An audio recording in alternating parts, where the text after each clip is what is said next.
নমস্কার, আমি তান্ত্রিক জ্যোতিষ মা জয়া বলছি। এই বছরটা হচ্ছে মঙ্গলের।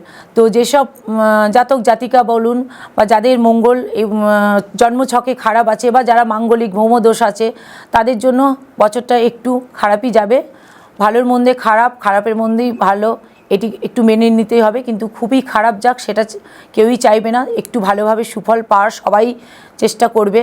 তো এই বছরটাকে আপনারা যদি একটু খারাপের মধ্যে ভালো থাকতে চান, তাহলে এটি আপনি ছোট্ট রেমেডি বাড়িতে বসে করতে পারেন।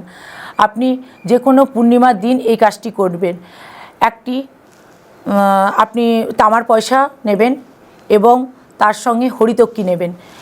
কোনো কিচ্ছু না, একটু শুদ্ধ বস্ত্রে করবেন।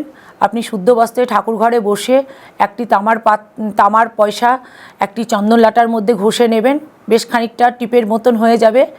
এবং তার সঙ্গে আপনি হরিতকিটাও ঘষে নেবেন। ঘষে নেওয়ার পরে আপনি একটি ছোট্ট কৌটোর মধ্যে বা ছোট্ট কোনো পাত্রের মধ্যে নেবেন। তার সঙ্গে একটু অগুরু মেশাবেন এবং একটু লাল চন্দনও মেশাবেন এবং সেটিকে একত্রিত করে আপনি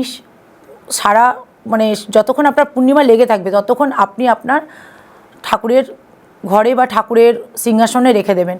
তারপর পূর্ণিমা শেষ হয়ে যাওয়ার পরে আপনি সেটিকে তুলে আপনি মোটামুটি 43 দিন এই টিপটি ব্যবহার করুন, বা 43 দিনের পরেও আপনি এটিকে ব্যবহার করতে পারেন।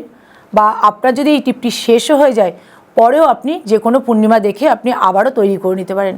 এইভাবে আপনারা করুন, দেখুন আপনারা অবশ্যই সুফল পাবেন এবং বছরটি সুন্দরভাবেই কাটবে। নমস্কার, ভালো থাকবেন।